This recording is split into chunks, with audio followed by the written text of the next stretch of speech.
عمران خان کے زمانے میں یہ 25 سے 32 پہ چلی گئی تھی. ٹھیک ہے.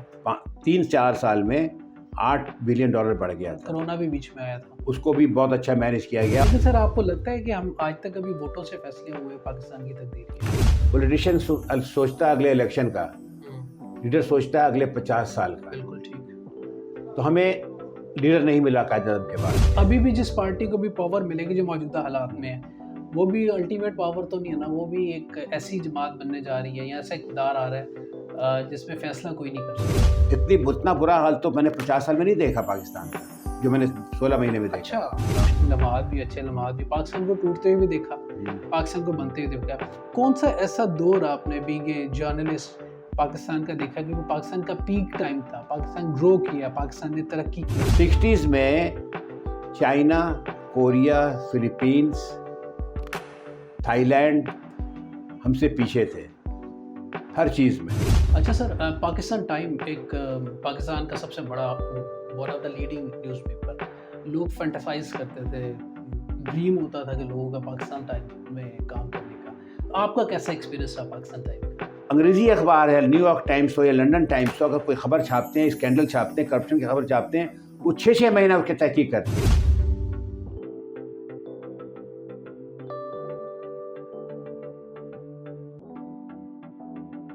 بسم اللہ الرحمن الرحیم. السلام علیکم پاکستان. تمام دیکھنے والوں کو خوش آمدید کہتے ہیں.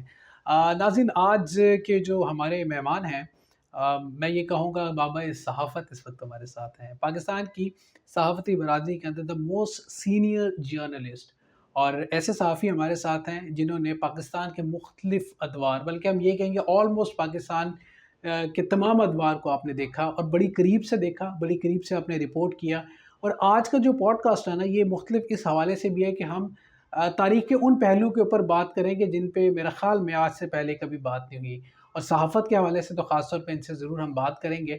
اور اس کے ساتھ ساتھ جو ان کی جو ایک ایکسپوئر ہے, ایک ایکسپیرینس ہے صحافت کے ساتھ ساتھ تعلیم کے شعبوں میں, اور پھر اس کے ساتھ ساتھ مختلف آرگنائزیشن کے ساتھ یہ کام کرتے رہے.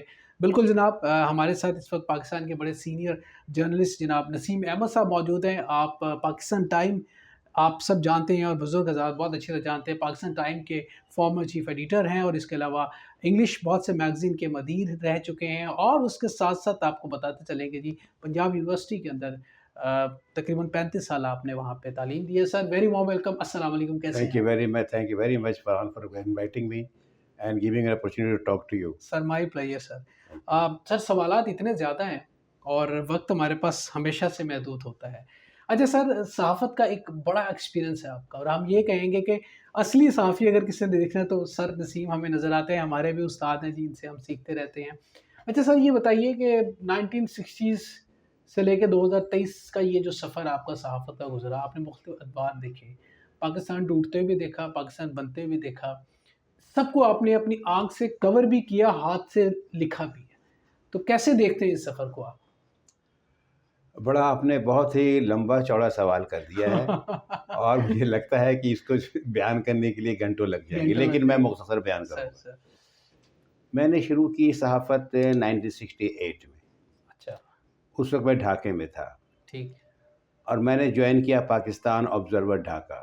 اوکے. پاکستان آبزرور ڈھاکہ وہی اخبار تھا, اسی لیول کا اخبار تھا جس لیول کا اخبار تھا پاکستان ٹائمز لاہور میں. میں 2-3 سال کام کیا وہاں پہ. جسٹ آپ کو انفارمیشن کے لیے بتا رہا ہوں کہ اسی دوران میں ہماری ملاقات ہوئی آپ کے طارق محمود صاحب سے. میں تھا آبزرور میں, اور وہ پڑھنے آئے تھے ڈھاکہ یونیورسٹی میں ایز انٹرمنگ اسکالر فرام ویسٹ پاکستان. اس زمانے میں یہ وہاں پہ ایک سسٹم تھا کہ بنگالی اسٹوڈنٹس ویسٹ پاکستان آتے تھے, اور پاکستان سے, پنجاب سے, سندھ سے وہاں جاتے پڑھنے کے لیے. طارق صاحب تھوڑا سا بتا دیں کہ جی سیکٹری انٹیریئر جو ریٹائر, ہاں, وہ بعد میں یہاں پہ آئے, اور ہم لوگ وہاں دوست بن گئے. ہم لوگ ایک ہی ایج گروپ کے تھے, بڑی پکی دوستی ہو گئی. 68 کی دوستی, اور آج تک وہ جاری ہے, اور آج تک وہ دوستی جاری ہے. بعد میں بھی پاکستان آ گئے, وہی پاکستان آ گئے تھے. اور دیکھیں کیسی ہمارے ستارے ایسے ملتے ہیں کہ میں بھی صحافت میں آ گیا, اور وہ آ گئے انفارمیشن میں. وہ گورنمنٹ سروس میں آ گئے, میں آزاد صحافت میں تھا. تو اس زمانے سے ابھی تک ہماری دوستی ہے اور بہت پکی دوستی ہے. اور آپ لوگوں کا مزاج بھی ملتا ہے, ہاں انٹلیکچوئل بھی ملتا بھی ہے, اور یہ بڑا کم ہوتا ہے, بہت کم ہوتا ہے. حالانکہ دیکھیں میرا بیک گراؤنڈ بالکل ڈفرینٹ, ان کا بیک گراؤنڈ بالکل ڈفرینٹ, سوشل بیک گراؤنڈ, لیکن ہماری ایسی ایک ذہنی ہم آہنگی تھی کہ آج تک ہم ایک دوسرے کو رسپیکٹ بھی کرتے ہیں, پیار بھی کرتے ہیں, ایک دوسرے سے ملتے بھی ہیں. اچھا سر, یہ رسپیکٹ, یہ پیار جو ہے, ہم, مجھے یہ کہنے دیں, اجازت آپ کی لوں گا کہ اب ہمیں ویسے دوستوں میں نہیں نظر آتی جو رسپیکٹ میں آپ لوگوں کے اس ایرا سے لوگوں کو میں دیکھتا ہوں. میرا خیال ہے فرحان, آپ نے جو بات جو کی ہے نا, یہ اس کا جواب یہ ہے کہ شاید ہر دور کا اپنا مزاج ہوتا ہے, ہر دور کا اپنا مزاج ہوتا ہے. جو پری 47 کے لوگ تھے ان کا مزاج الگ تھا, پوسٹ 47 کے مزاج کے لوگ الگ تھے, 60s کے لوگ الگ تھے, 70s کے لوگ الگ تھے, اور آج کے بچے جو ہیں نا ان کا مزاج اختلاف. تو میرا خیال ہے یہ ہر دور کا اپنا اپنا مزاج ہوتا ہے, اور اس دور میں جو زندہ ہوتا ہے نا اس دور کے مزاج کو ظاہر کرتا ہے. لیکن سر یاد رکھنا بھی بڑی بات ہوتی ہے. میں جب بھی آپ سے ملتا ہوں اور آپ ان کو اسی محبت سے, آپ کی آنکھوں میں وہی چمک ہوتی ہے, ان کے لیے وہی محبت ہوتی ہے, اور ایک دفعہ پھر آپ ہمیں 68 میں طارق محمود صاحب کو اس دور میں لے جاتے ہیں. اچھا, میں یہ بھی کہنا چاہتا ہوں کہ جو رکھ رکھاؤ تھا پہلے سے 60s 70s 80s تک, اقدار, ایک دوسرے کا احترام, بڑوں کا احترام, اور دوستوں میں آپس سے ملنا جلنا, یہ ساری چیزیں اب ختم ہو گئی ہیں. مطلب ہے کہ بڑوں کا احترام اتنا نہیں جتنا میں پہلے دیکھتا 60s 70s میں, ٹھیک ہے, 80s میں. یا جو ایک تعلقات قائم رکھنے کا ایک طریقہ ہوتا تھا وہ بھی ختم ہو گیا. شاید لائف کی رفتار تیز ہو گئی ہے, شاید حالات بدل گئے ہیں, ٹیکنالوجی بہت زیادہ آ گئی ہے. اب میں دیکھتا ہوں کہ وہ بجائے 4 دوست بیٹھے ہوئے کمرے میں بات کر رہے ہوتے ہیں, 20 سال پہلے کرتے تھے, 30 سال پہلے, اب وہ چاروں دوست بیٹھ کے اپنا وہ فون دیکھ رہے ہوتے ہیں. لیکن یہ فرق آ گیا, ٹھیک ہے. پھر لوگ بزی بہت ہو گئے ہیں, ٹی وی بھی ہے اور سوشل میڈیا بھی ہے, اس کے بعد اور بھی مطلب آپ کے پاس گاڑیاں آ گئی ہیں, رفتار تیز ہو گئی ہے لائف کی. تو یہ ہوتا ہے, ہر دور کا اپنا مزاج ہے, اس میں آپ کو ڈھلنا پڑتا ہے. جو میں ذکر کر رہا تھا وہ کر رہا تھا میں طارق محمود صاحب کا. تو وار سے پہلے, وار تک تو میں وہیں تھا, وہ بھی وار سے تک وہیں تھے ڈھاکے میں.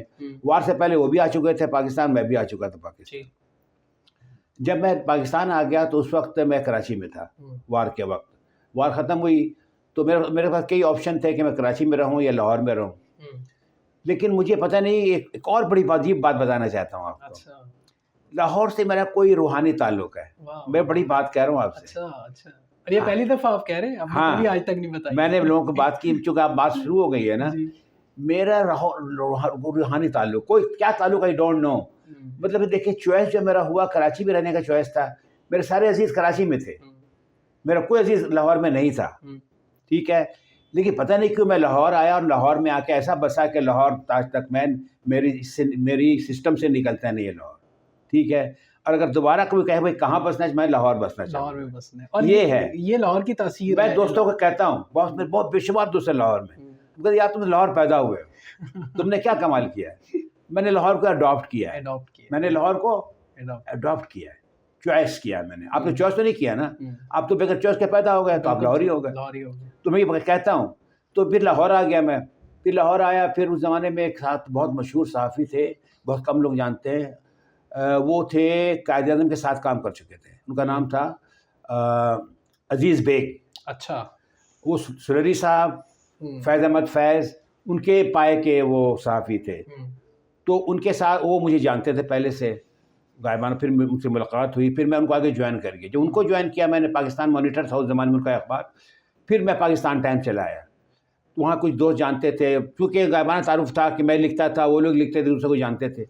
اچھا سر, پاکستان ٹائم ایک پاکستان کا سب سے بڑا, one of the leading news paper.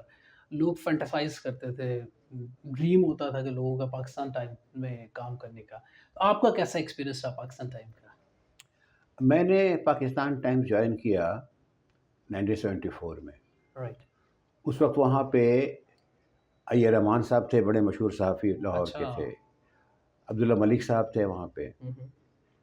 اور جیسا آپ کو معلوم ہے پاکستان ٹائمز کے پہلے چیف ایڈیٹر تھے فیض احمد فیض صاحب, فرسٹ چیف ایڈیٹر. اس کے بعد آ گئے آپ نواب زادہ, نام یاد نہیں آ رہا, بھی آ جائے گا, وہ آ گئے. اس کے بعد پھر احمد علی خان صاحب آ گئے, جو بعد میں ڈان کے ایڈیٹر بن گئے. پھر زید سریری صاحب وہاں پہ تھے, وہاں پہ کام کیے. بڑے مشہور نام ہیں یہ پاکستانی صحافت کے, بڑے نام ہیں. جب میں نے جوائن کیا تھا اس وقت وہاں پہ چیف ایڈیٹر تھے خواجہ ایم آصف صاحب. یہ چھوٹے بھائی تھے خواجہ خورشید انور کے, مشہور موسیقار. ٹھیک ہے, وہ بہت نفیس انسان تھے. وہاں پہ ایڈی چودھری صاحب تھے, ائی رحمان صاحب تھے اس زمانے میں وہاں پہ, اور اس کے علاوہ وہاں پہ تھے طاہر مرزا صاحب تھے جو بعد میں ڈان کے ایڈیٹر بن گئے تھے. علی صدیقی صاحب تھے. یہ سارے بڑے نام ہیں صحافت. میں نے ان کو جوائن کیا and enjoyed working with them very much. اچھا اس زمانے میں صورتحال یہ تھی کہ آپ یہ سمجھیں کہ یہ جو پاکستان ٹائمز جو تھا نا فرحان, یہ ایک اخبار نہیں تھا بلکہ یہ ایک ادارہ تھا لاہور شہر کا, پریسٹیجیس ادارہ تھا. اچھا, جہاں پہ سب شعبے کے لوگ آتے تھے. اسپورٹس مین بھی آ رہے ہیں, سیاستدان بھی آ رہے ہیں, سماجی کارکن بھی آ رہے ہیں, شاعر بھی آ رہے ہیں, ادیب بھی آ رہے ہیں. میں ایک طرح سے انسٹیٹیوشن, ایک ادارہ بن گیا تھا. ایک تو یہ بات تھی, اور سارا تقریباً ہر شعبے کے لوگوں سے معلومات تعلقات ہمارے ہوتے تھے. ایک دوسری بات تھی, پاکستان ٹائمز صرف اخبار نہیں تھا بلکہ ایک ادارہ تھا جو کہ اسکول آف جرنلزم تھا, جہاں سے گورنمنٹ کالج سے اور دوسرے کالج سے بچے آتے تھے اور وہاں پہ سیکھتے تھے, صحافت سیکھتے تھے. انفیکٹ جب دوسرے انگریزی اخبار آئے, نیوز, نیشن, فرنٹیئر پوسٹ, تو سارے جو صحافی گئے وہ پاکستان ٹائم سے گئے. اچھا, ہاں, اچھا, مانے یہی کہ تربیت یافتہ سارے صحافی گئے, سول سروسز کے اندر بھی سب وہاں گئے. تو یہ ایک طرح ادارہ تھا. اور یقین کریں پاکستان ٹائمز کا معیار اتنا اعلیٰ تھا, معیار تھا اس زمانے میں کہ باہر کے اخبارات, وہاں کے لنڈن کے اخبارات لکھتے تھے کہ best edited paper of Asia, best edited paper of Asia کہلاتا تھا یہ. ٹھیک ہے, اور ہم بڑا معیار رکھتے تھے اس کا. اب دوسری بات تھی کہ لوگ کہتے تھے اپنے بڑے, آپ پوچھ لیں لاہور شہر میں, انگریزی سیکھنا ہے تو پاکستان ٹائمز پڑھیں, انگریزی سیکھنا ہے تو پاکستان ٹائمز پڑھیں. یہ تھا یہ اس کا معیار, ایک معیار تھا اس کی, ایک کریڈیبلٹی تھی, کوالٹی تھی. تو میں نے کافی انجوائے کیا اور اللہ کے فضل سے میں نے محنت بھی بڑی کری. اور آخر میں جو 5-6 سال میں کام اس میں رہا ہوں, میں نے 25 سال کام کیا ہے, 26 سال, آخری 5 ایئرس میں اس کا چیف ایڈیٹر بھی رہا ہوں پاکستان ٹائمز کا, جب تک کہ گورنمنٹ نے اس کو پرائیویٹائز نہیں کر دیا. پرائیویٹائز کیوں ہوا تھا سر؟ وہ پرائیویٹائز لیے کیا تھا کہ اس زمانے میں کافی IMF کا بھی تھا اور مختلف بین الاقوامی ادارے جو تھے نا, جو انٹرنیشنل ادارے تھے, وہ کہہ رہے تھے کہ آپ اداروں کو پرائیویٹائز کریں, بینک کو کریں, مختلف اداروں کو کریں. تو اسی میں اس کو بھی انہوں نے پرائیویٹائز کیا. پرائیویٹ کا مطلب ہے کہ انہوں نے بیچ دیا, انہوں نے بیچ دیا. سر پاکستان میں جو چیز چل رہی ہوتی ہے, جو اپنے عروج پہ ہوتی ہے, اس کو پرائیویٹائزیشن پہ لے جاتے ہیں. اچھا, ایک جو فرق میں نے دیکھا ہے نا, وہ یہ دیکھا ہے کہ پاکستان ٹائمز جب تک زندہ رہا تب تک وہ ایک بینچ مارک, ایک انگریزی میں لفظ ہے بینچ مارک, کہ ایک اسٹینڈرڈ سیٹ کرتے ہیں, وہ اسٹینڈرڈ سیٹ کرتا تھا. میں نے یہ فیل کیا ہے کہ پاکستان ٹائمز کے بند ہونے کے بعد صحافت کا معیار بہت تیزی سے نیچے چلا گیا اوور آل, اردو ہو یا انگریزی ہو, سوائے ایک اخبار کے جو ابھی بھی صحیح اخبار کہلانے کا لائق ہے, اور معیار قائم رکھا ہوا ہے, وہ ہے ڈان. اچھا, ڈان رکھا ہوا ہے, ابھی بھی کوالٹی ڈان ہے. باقی مطلب دوسرے اخبارات میں وہ معیار نہیں رہا ہے, جو کہ نام نہیں لینا چاہتا, لیکن ان کا معیار نہیں رہا جو پہلے تھا. اچھا سر, اگر تھوڑا سا آپ سے اخبار کی چونکہ آغاز کرتے ہیں, اخبار کا معیار آپ اس کو کس طرح دیکھتے ہیں کہ ایک اخبار ہے, آپ کہتے ہیں اس کا معیار بہت اچھا ہے, اس کے اندر کون سی معیاری چیزیں, کون سی معیاری باتیں ہونی چاہیے؟ 2 چیزیں جی. ایک ہوتا ہے کنٹینٹ, ایک ہوتا ہے پریزنٹیشن. کنٹینٹ میں یہ ہوگا کہ آپ کوئی خبر بغیر تحقیق کیے ہوئے, بغیر ویریفائی کیے ہوئے نہیں چھاپیں گے. ٹھیک ہے, پہلی بات تو یہ ہوتی ہے. ٹھیک ہو گیا. اگر آپ نے کچھ کہا ہے نا, تو میں اس کو ویریفائی کروں گا کہ آپ نے وہی کہا جو آپ نے کہا, یا رپورٹر نے غلط رپورٹ کی ہے. اگر فگر 8 ہے تو فگر 8 ہے, یا 8 فگر نہیں ہے, 10 ہے. ایک. نمبر 2, اخبار میں بیلنس قائم رکھنا, کہ خبر آئی ہے نا, فرض کریں کسی ABC ادارے کے بارے میں خبر آئی کہ اس پہ یہ گڑبڑ ہو گئی, ہم وہ خبر نہیں چھاپیں گے جب تک کہ ہم ادارے کا بھی ورژن نہ لے لیں کہ بھئی آپ کے بارے میں یہ خبر ہے, آپ کیا کہتے ہیں. ٹھیک ہے, نہ یہ بیلنس ہو گیا, ویریفیکیشن یہ ہو گیا بیلنس کہتے ہیں اس کو, توازن. پھر زبان کا معیار, پریزنٹیشن کا معیار, یہ بھی فرق اس کا ہوتا ہے. Content and presentation and language, everything اس سے معیار بنتا ہے. مطلب آج کل کوئی اخبار کوئی بھی خبر چلا دیں, آپ چلا دیں, بعد میں وہ کنڈکشن کر دیں, کوئی پوچھتا نہیں ہے اس کو. پہلے یہ نہیں ہوتا تھا. ہمارے یہاں غلط خبر نہیں چھپ سکتی تھی، اب غلط خبر چھپنا عام ہے، بعد میں اس کی تردید آ جاتی ہے، چھاپ دیا. یہ غلط خبر کس دور سے شروع ہوئی کہ جس کی ویریفیکیشن کے بغیر ہی آپ خبریں چھاپنا شروع اس کی میرا خیال ہے کہ ایک بات اور بتا دوں آپ کو، پرنٹ جرنلزم میں اور یہ جرنلزم جو آئی ہے الیکٹرانک میں ایک فرق ہے. پرنٹ جرنلزم میں نا ایک خبر آ کر 3-4 مرحلے سے گزرتی ہے پھر چھپتی ہے. مثلاً آپ لکھ کے لائے اس کو، اس کے اوپر آپ نے جو آپ کا نیوز ایڈیٹر وہ دیکھے گا، اس کے اوپر ایک اور صاحب ایڈیٹر وہ دیکھیں گے، تو اس کو ایک باقاعدہ ویریفائی کیا جاتا ہے. جو لایا وہ را مٹیریل لا کے ہم نہیں چھاپ دیتے. ابھی کیا ہوتا ہے، ایک بچہ جاتا ہے، ایک بچی جاتی ہے، رپورٹر ہے یا جو بھی ہو، جا کر وہ ایک چیز لاتے ہیں، کسی سے بیان لیا آپ سے اور لا کے چلا دیا اس کو بغیر ویریفائی کیے ہوئے. اب اس کی مثال دے دوں آپ کو. ایک واقعہ ہوتا ہے جہاں فرض کر اتنے لوگ زخمی ہو گئے، کسی میں 8 چھپری، کسی میں 10 چھپری، کسی میں 12 چھپری، کون سے صحیح ہے، کون سی فگر صحیح ہے. پرنٹ جرنلزم میں یہ نہیں ہوتا. تو اب یہ ہے کہ پرنٹ جرنلزم جتنا کم ہوتا جا رہا ہے نا، ثابت کا معیار اتنا ہی کم ہوتا جا رہا ہے. اب مطلب بغیر ویریفائی کیے ہوئے خبریں چھپ جاتی ہیں، ریپوٹیشن بھی ہو جاتی ہے، ایک سپیڈ بھی ہوگی نا، خبر آئی ہے اور فوراً سے پہلے وہ پبلش ہو. ہاں لیکن میرا خیال ہے اس پہ زیادہ اب دیکھیں نا، ابھی بھی جو معیار باہر میں اخباروں کا معیار ہے، انگریزی اخبار ہے، نیو یارک ٹائمس ہو یا لنڈن ٹائمس ہو، اگر کوئی خبر چھاپتے ہیں، اسکینڈل چھاپتے ہیں، کرپشن کی خبر چھاپتے ہیں، وہ 6 مہینہ اس کی تحقیق کرتے ہیں. 6 مہینہ اچھا تحقیق کرتے ہیں، روکے رکھتے ہیں، جب تک ایک ہی چیز ویریفائی نہیں کرتے نہیں چھاپ دیتے کہ بھائی کل رپورٹر لے گیا اسے چھاپ دیا. نو نو یہ نہیں کرتے، یہ نہیں کرتے. یعنی اخبار کا پیٹ نہیں بھرنا، اس کا سورس مطلب ہے کہ آپ کی کریڈیبلٹی پھر نہیں رہتی، کریڈیبلٹی پھر نہیں رہتی. آج نیو یارک ٹائمس کی کریڈیبلٹی کیوں ہے؟ کوئی اگر چھاپنا، اس نے پاناما چھاپنا ہے تو 6 مہینہ اس پہ اس نے ریسرچ کرنا ہے کہ پاناما کی خبر صحیح ہے کہ نہیں ہے. ہمارے یہاں کریڈیبلٹی ختم ہو گئی ہے. اب کوئی بھائی اخبار میں چھپا یا پتہ نہیں صحیح ہے نہیں ہے، پہلے یہ نہیں ہوتا تھا. ایون چینلز کی کریڈیبلٹی اور بھی نہیں ہے، اور بھی نہیں، اور ہی مشکوک ہے. یہ فرق پڑا ہے. اچھا سر، اخبار کا یہ دور تھا، یہ گولڈن پیریڈ تھا اخبار کا. لوگ ایک سوال کرتے ہیں کہ آج بھی لوگ اخبار پڑھتے ہیں، کہ آج بھی اخبار بکتا ہے، آلدو اس کی سرکولیشن تو ہوتی ہے لیکن اس تعداد سے نہیں ہوتی جس طرح آج سے. بہت پرنٹ جرنلزم تو بہت کم ہوتے جا رہے ہیں، کیونکہ میں خود پرنٹ جرنلزم کا آدمی ہوں. لیکن مجھے کہنا چاہیے کہ پرنٹ جرنلزم آہستہ آہستہ ختم ہو رہی ہے. وجہ کیا ہے؟ آپ کے پاس فون ہے، آپ کے پاس ٹی وی ہے. اب صبح اخبار جب پڑھتے ہیں نا، وہ خبر آلریڈی چھپ چکی ہوتی ہے، تو اخبار اس میں خبریت نہیں رہی، نیا پن نہیں رہا. اب اخبارات کی جو حیثیت ہے نا، اگر آپ کالم چھاپیں، تجزیہ چھاپیں، انالیسس چھاپیں، اوپینین چھاپیں، وہ تو چلے گا. کالم چھاپیں بھی وہ چلے گا، لیکن خبر کے لوگ اخبار نہیں پڑھتے. اور میں حیران نہیں ہوں، بلکہ آج کل یہ ہو یہ رہا ہے کہ اخباروں کی اشاعت کم ہوتی جا رہی ہے، because of T V and because of social media. منٹوں میں، سیکنڈوں میں تو خبر آپ کے پاس آ جاتی ہے. اب صبح اخبار کیوں پڑھیں گے؟ جو مجھے اطلاع پہنچ رہی ہے، میری تک پہنچ رہی ہے، وہ یہ پہنچ رہی ہے کہ اخبار کی سرکولیشن آہستہ آہستہ کم ہوتی جا رہی ہے. لوگ کم اخبار پڑھتے ہیں، اخبار کم پڑھتے ہیں. اچھا سر، یہ جو اخباروں کی بھرمار ہوئی، جو اخبارات آنا شروع ہوئی، جیسا پاکستان ٹائم کے دور کی 90s کی بات کرتا ہوں، 90s کے بعد تو اخبار اور پھر ہر بندہ صحافی بننا شروع ہو گیا. کارڈ لے کے، پریس کا کارڈ لیا، خبر چھاپ دی، بلیک میلنگ شروع کر دی. یہ ایک بلیک میلنگ کا جو عنصر آیا اخبارات کے اندر، جس نے آغاز کیا، ٹو بی ویری آنیسٹ ہم یہ بات کہہ سکتے ہیں کہ کسی کو بلیک میل کرنا، اخبار میں خبر چھاپ دو، اخبار کا آپ ڈکلیریشن لے لو اور اخبار اپنی چھاپ نکالنا شروع کر دو. پھر آگے کسی سے تھوڑے تھوڑے پیسے پکڑے اور اپنی دیہڑیاں لگانا شروع کر دی. تو یہ زوال کب سے شروع ہوا؟ میں بتاتا ہوں. 1980 تک لاہور میں 3 یا 4 اخبار ہوتے تھے. اچھا. پاکستان ٹائمز، مشرق، نوائے وقت اور امروز. یہ 4 اخبارات بڑے اخبار تھے.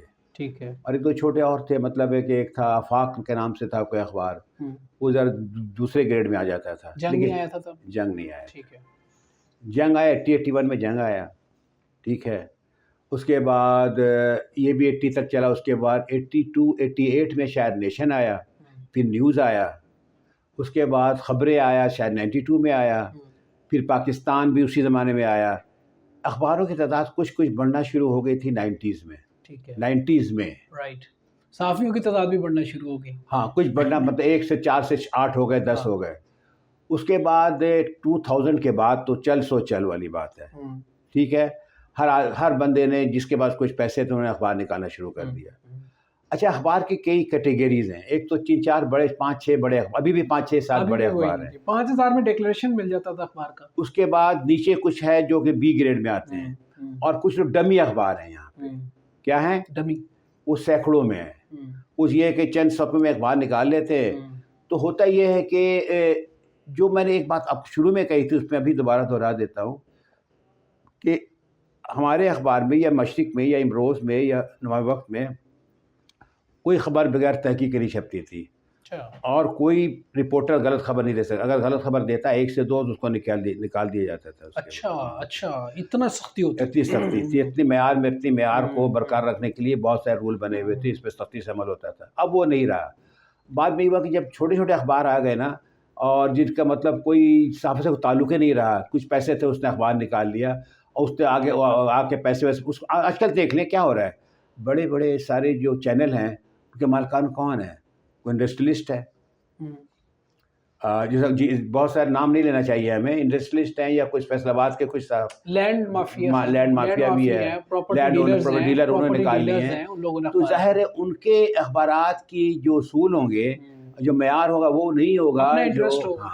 دوسرا ایک بہت بڑی بات، امپورٹنٹ بات ہے جو آپ کو جاننا چاہیے، ہمیں بھی جاننا چاہیے سب کو، کہ ایک ایڈیٹر کا ایک ہوتا تھا، ایک انسٹیٹیوشن ہے، ایڈیٹر ہوتا ہے. ایڈیٹر کی اپنی ہوتی تھی کہ بھئی میرے شخصی یا میرے سوشل یا میرے اخبار کی ایک تشخیص ہے، اس کو میں برقرار رکھوں. اس کے لیے میں پوری کوشش کروں غلط خبر نہ چھپے، بلیک میلنگ نہ ہو، میری رپورٹر بلیک میل نہ کرے. وہ انسٹیٹیوشن ختم ہو گیا. اب ایڈیٹر نہیں ہوتے اخبار میں، مالکان اخبار کے ایڈیٹر ہیں، مالکان اخبار کے ایڈیٹر ہیں. ان کے مالکان کے اپنے جو انٹرسٹ ہیں اکنامک، بالکل ایسے ہی، پھر اس پہ وہ حاوی ہو جاتے ہیں. اخباری معیار پہ ان کی ذاتی انٹرسٹ حاوی ہو جاتے ہیں. یہ ہو رہا ہے یہ یہاں پہ، اس لیے معیار ختم ہو گیا. اب ہوتا یہ ہے کہ آپ ایسے بھی اخبار کے مالکان ہیں جن کا کوئی تعلق نہیں صحافت سے، وہ کہتے ہیں اچھا پیسے جاؤ کما کے لاؤ اور ہمیں بھی کھلاؤ، تم بھی کھاؤ. سر ایسے نہیں، سر میجورٹی ایسے ہی ہے. اب میجورٹی وہی مالکان، چینلز کے بھی مالکان ہوئے جن کا صحافت سے کوئی تعلق نہیں ہے. ایون بزنس ہے. ایون صحافتی برادری کے اندر بھی اگر آپ دیکھیں، میں بغیر کسی بڑھانے چڑھانے کے تقریباً 50% وہی صحافی ہوں گے جن کا صحافت سے تعلق ہی نہیں ہے. ایون دو آج کل جو بچے ایون میس کیم کر کے آ رہے ہیں سر، ان کو خبر بنانے کے لیے وہ خبر نہیں بنا سکتے. آپ نے پاکستان کے مختلف ادوار دیکھے ہیں، پاکستان کے بڑے مشکل لمحات بھی، اچھے لمحات بھی، پاکستان کو ٹوٹتے ہوئے دیکھا، پاکستان کو بنتے ہوئے دیکھا. کون سا ایسا دور آپ نے بینگ اے جرنلسٹ پاکستان کا دیکھا کہ وہ پاکستان کا پیک ٹائم تھا، پاکستان گرو کیا، پاکستان نے ترقی کی اس دور میں؟ آپ کا سوال جو ہے نا وہ کئی ٹکڑوں میں جواب دینا پڑے گا. اب دیکھیں، یہ تو آپ خود اسٹوڈنٹ ہیں، پڑھ چکے ہیں، آپ ماشاءاللہ پڑھے لکھے ہیں. 50s جو تھا وہ پاکستان کے فوراً بعد کا دور تھا، 10 سال. بالکل ٹھیک. اس میں پاکستان بالکل بے سر و سامانی میں ہم نے پاکستان بنایا. تو ان کی بڑی خدمت ہے جنہوں نے پاکستان بنایا، اس کو سنبھالا دیا. اور حالانکہ لوگ کہتے ہیں پاکستان نہیں رہے گا، انہوں نے اس کو رکھا. اس کے بعد کیا ہوا کہ 60s میں مارشل لا لگ گیا. تو ایک بجائے عوامی دور کے ایک مارشل لا دور شروع ہو گیا. اس میں بہت ساری چیزیں معاشرے میں، کچھ چیزیں صحیح بھی ہوئی، کچھ خراب بھی ہو گئی. 60 سے 60s پھر 70s میں آ گیا، بھٹو دور آ گیا. بھٹو دور میں بھی بہت چیزیں بھٹو کی اچھی بھی تھی، بہت سی خراب بھی تھی. مثلاً ہے کہ بھٹو نے عوامی شعور دیا، بہت بڑی بات ہے یہ. لیکن ساتھ ساتھ میں بہت سارے ایسے فیصلے ہوئے جس سے مثلاً ان کا جو تھا ایک فیصلہ کہ سارے انڈسٹریز کو نیشنلائز کیا جائے، اس سے انڈسٹریز ہماری ساری خراب ہو گئیں. میں ایک مثال میں دیتا ہوں، یہاں پہ لاہور میں ایک بہت بڑا ادارہ ہے، اس کا نام ہے بیکو. پہلے یہ تھا، پہلے بیکو تھا، پیکو ہو گیا. ان کے تھے مالک تھے، میرے ذاتی تعلقات تھے ان کے ساتھ. وہ تھے، ابھی نام یاد ہے نہیں، مالک پاکستانی، بہت بڑا ادارہ تھا یہ بیکو. وہ جب نیشنلائز ہوا اور جب پیکو بنا دیا گیا تو سمجھو کہ وہ ختم ہو گیا ادارہ، وہ آہستہ آہستہ تباہ ہو گیا. جب آپ کسی انڈسٹری کو یا کسی کارپوریشن کو بیوروکریٹس میں ہاتھ میں دے دیتے ہیں نا، تو وہاں پہ ناجائز بھرتیاں شروع ہو جاتی ہے، وہاں پہ منافع کم ہو جاتا ہے، معیار گر جاتا ہے پروڈکشن کا. تو جب مالک بیٹھا ہوتا ہے نا تو خیال رکھتا ہے کہ بھائی ساری چیزیں صحیح ہو رہی ہیں کہ نہیں ہو رہی ہیں. یہ ہو گیا. تو اس طرح کہ کون دور اچھا تھا کون، میرا خیال ہے کہ جو میں یہ کہوں گا اس ساری چیز کو مختصر طور پہ وہ یہ ہے کہ ہمارا آہستہ آہستہ ہر چیز معیار کم ہوتا گیا ہے. اب ایک مثال میں دیتا ہوں آپ کو، ساری بات واضح ہو جائے گی. سکسٹیز میں China, Korea, Philippines, Thailand ہم سے پیچھے تھے ہر چیز میں. ہماری جی ڈی پی بہتر تھی، ہماری انڈسٹری بہتر تھی، ہماری پیداوار بہتر تھی، پر کیپٹا انکم بہتر تھا. اب وہ سارے آگے بڑھ گئے اور ہم پیچھے رہ گئے. ایک تو یہ ہوا 40 سال میں. ایک اور جو بہت بڑی مثال ہے، میں تو رہا ہوں نا بنگلہ دیش میں. بنگلہ دیش ایک غریب ملک تھا، ہم سے آگے نکل گیا. اس نے کیا کیا کہ ہم سے آگے نکل گیا؟ ریسورس وائز فرحان ہم اس سے بہت امیر ہیں، بہت زیادہ ہیں. ابھی بھی پہلے بھی ابھی بھی ہیں. لیکن انہوں نے ایسا اپنے ملک کو بہتر انداز میں چلایا ہے کہ ہم سے آگے بڑھ گئے ہیں اور ہم پیچھے رہ گئے. تو یہ ساری اگر ہسٹری دیکھیں گے نا، بڑی اس میں لمبی ہسٹری ہے. مطلب اس میں ہم دیکھتے ہیں کہ ہمارا ڈاؤن فال یہ ہے، ہم نے گرو نہیں کیا کوئی بہت اچھا. لیکن سر اس سب سینیریو کو جو دیکھتے ہیں، اس کی وجہ کیا ہے؟ ہمارے ڈاؤن فال، ہمارے ترقی نہ کرنا، ہمارے ملک کے یہ حالات، جو موجودہ حالات اب تک 2023 میں جب ہم یہ ریکارڈ کر رہے ہیں پروگرام، ریزن کیا ہے؟ کیا وجہ ہے کہ ہم لوگ گرو کیوں نہیں کر سکے؟ بالکل اس کی ایک دو مثال سے آپ سمجھ لیں گے. ہندوستان پاکستان ایک ساتھ آزاد ہوئے. بالکل ہوئے. ہندوستان کہاں نکل گیا؟ ٹھیک ہے، ورلڈ پاور بننے جا رہا ہے.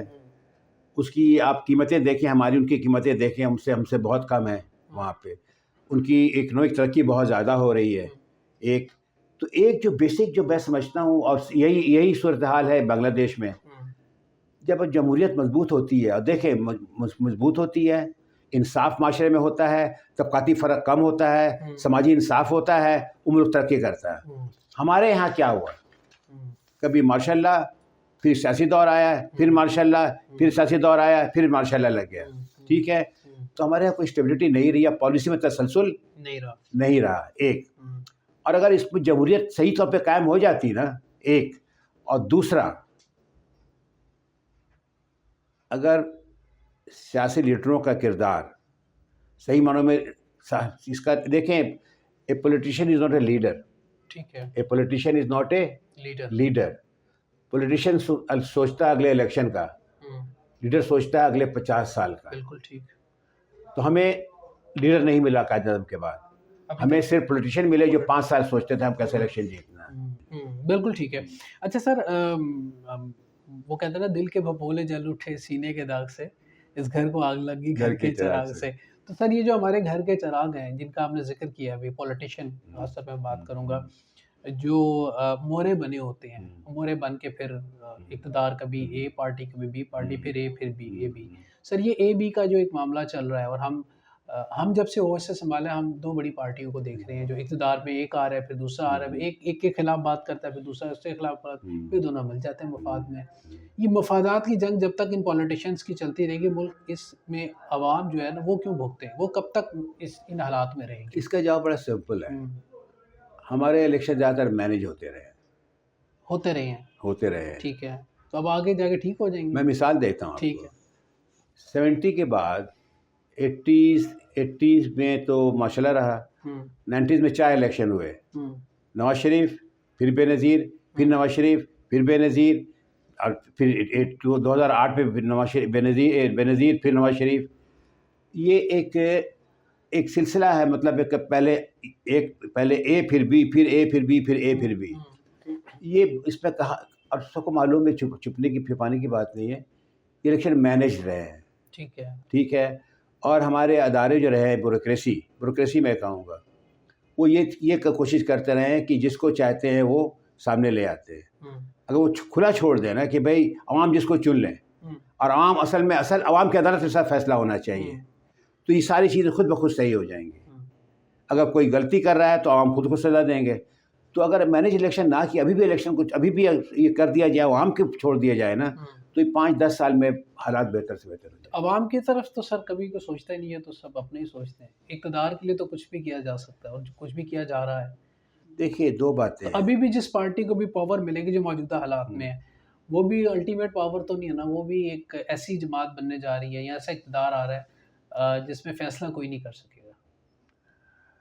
ابھی تو الیکشن ہونے والے چند ہفتے میں ہو جائیں گے, ہمیں دیکھنا ہے کہ کیا کس قسم کے لوگ آتے ہیں. لیکن ایک بات اور بھی ہے کہ دیکھیں, ایک اور چیز ہے, ایک بات تو چل رہی ہے, اندرون خانہ چل رہی ہے کہ ان کو بھی احساس ہو چکا ہے کہ بھئی پہلے ایک سیٹ آف پولیٹیشنس آتے ہیں, پھر وہ ہٹا دیے جاتے ہیں, پھر نئے آ جاتے ہیں. ٹھیک ہے, اب جب کہا جاتا ہے کہ 2018 میں عمران خان کو لایا گیا, اب کہا جا رہا ہے کہ نواز شریف کو لایا جا رہا ہے. ایک جو بڑا فرق آ رہا ہے فرحان, وہ ہے آپ کا سوشل میڈیا اور یہ فون ہاتھ میں. جو شعور کا لیول ہے نا, وہ 1000 گنا بڑھ گیا ہے. اچھا, پہلے انفارمیشن اتنی زیادہ عوام کے پاس نہیں ہوتی تھی, اخبارات انفارمیشن چھپا لیا کرتے تھے. اب کوئی انفارمیشن چھپتی نہیں ہے. اب جو بھی کر رہے ہوتے ہیں نا, اب جو بھی مینیج کر رہے ہوتے ہیں نا, عوام تک خبر منٹوں میں سیکنڈوں میں پہنچ جاتی ہے. شاید یہ عوامی شعور کا بڑھنا نا ہمارے ملک کے لیے بہت اچھی چیز ہے, اور شاید یہی ایک کریکٹیو میجر ہوگا ہمارے. آہستہ آہستہ لوگ سمجھیں گے بھئی اگر مینیج کچھ بھی ہو رہا ہے نا, عوام چاہیں گے جس کو ووٹ دینا اگر وہ دے سکیں نا تو پھر حالات بہتر ہوتے ہیں. لیکن سر آپ کو لگتا ہے کہ ہم آج تک کبھی ووٹوں سے فیصلے ہوئے ہیں پاکستان کی تقدیر کے؟ میں نے کہہ دیا نا کہ الیکشن ہمارے مینیج ہوتے رہے ہیں. لیکن اب بھی کیا ووٹوں سے فیصلے ہوں گے جو حالات نظر آ رہے ہیں؟ ابھی بھی شاید نہیں ہو. دیکھیں, 2 لیول ہے. ایک تو وہ لوگ جو مینیج کرنا چاہ رہے ہیں, میں نے کہہ دیا آپ کو, جو مینیج کرنا چاہ رہے ہیں. لیکن ایک یہ بھی ہے کہ عوام کا بھی شعور تو بلند ہو گیا ہے نا. اگر عوام اپنے ووٹ کا صحیح استعمال کریں تو پھر ووٹوں سے فیصلہ ہو جائے گا. چلے سر, ویوستھا رہ شجر سے امیدیں باہر رکھ. اچھا سر, اگر ہم دیکھیں, ہم نے گورنمنٹ کو ڈسکس کریں, وہاں پہ 3.5 سال عمران خان صاحب کی گورنمنٹ کی میرے, آپ اس دور کو کیسے دیکھتے ہیں بینگ اے جرنلسٹ, اور وہ کون سی ایسی کمیاں تھیں جو خان صاحب نہیں کی ہیں, جو انہوں نے کلیم تو ان کے بہت بڑے تھے, دعوے بہت بڑے تھے, لیکن لوگوں کی ایکسپیکٹیشن آف کورس عوام تو چاہتی ہے کہ فوراً 2-3 فگر میں دے دیتا ہوں. جو جب یہ عمران خان گئے ہیں اپریل 22 میں گئے ہیں نا, جون میں بجٹ آیا تھا, جو P D M government budget لے کے آئی. بجٹ میں 2 ڈاکومنٹ ہوتے ہیں. ایک ڈاکومنٹ بجٹ ہوتا ہے جو اگلے سال کا تخمینہ ہوتا ہے, اتنا خرچ ہوگا, اتنا آمدنی ہوگی. اور ایک رپورٹ ہوتی ہے اکنامک سروے کہلاتا ہے. کیا کہلاتا ہے؟ سروے. وہ پچھلے سال کا حساب کتاب ہوتا ہے. اس میں سارے جو تھے نا اشاریے, سارے پازیٹیو تھے, سارے اشاریے پازیٹیو تھے. مثلاً ایکسپورٹ بڑھ گئی.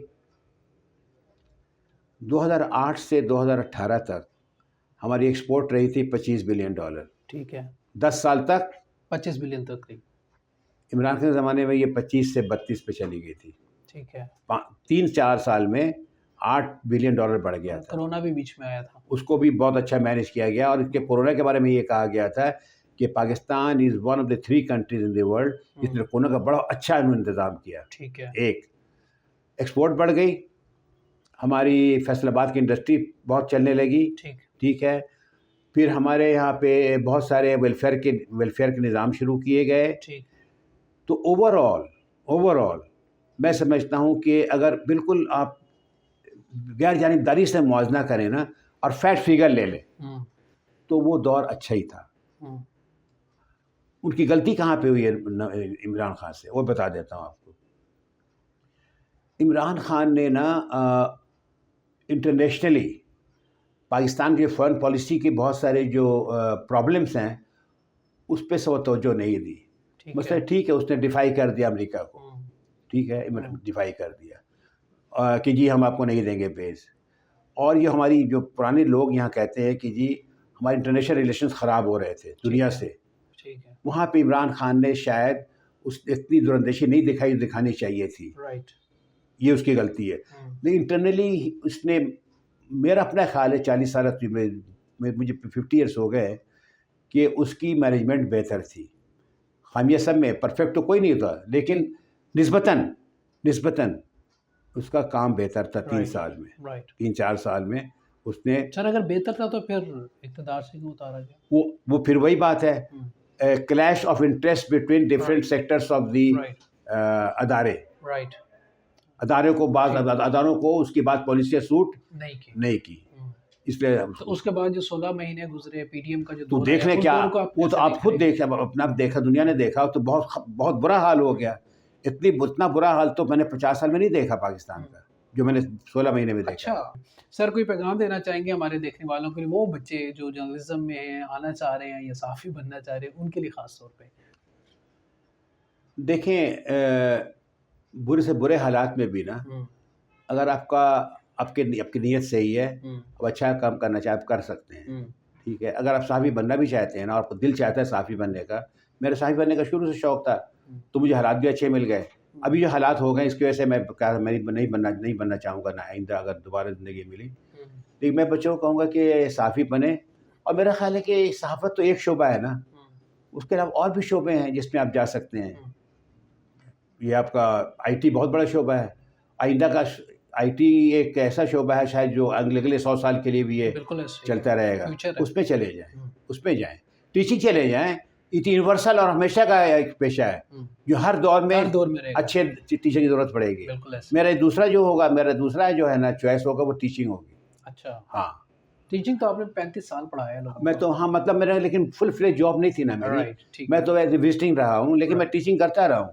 اس میں ٹیچنگ میں بڑا فائدہ مجھے یہ ہوتا تھا کہ میں ینگ مائنڈ سے بہت چیزیں لیتا تھا ان سے. اچھا جب میں آپ انٹریکٹ کرتے ہو نا بچوں کے ساتھ، ان سے بھی آپ سیکھتے ہو کہ وہ کیا کہہ رہے ہیں، کسی چیز پہ کیا ان کا ویو کیا ہے. میرے خیال میں یہ آج ہمارے لیے بھی لرننگ ہے کہ سر ہم سے سیکھ رہے ہیں، یعنی ینگ مائنڈ سے سیکھ رہے ہیں، یعنی کہ آپ کسی سے بھی سیکھتے ہیں. میں بچوں کو کہتا تھا بچے میوچل لرننگ، آپ مجھ سے لرن کر، میں آپ سے لرن کر رہا ہوں. I am learning from you. Very great. آپ کیسے سوچتے ہو، کیسے دیکھتے ہو حالات. Excellent sir thank you so much, بہت بہت شکریہ.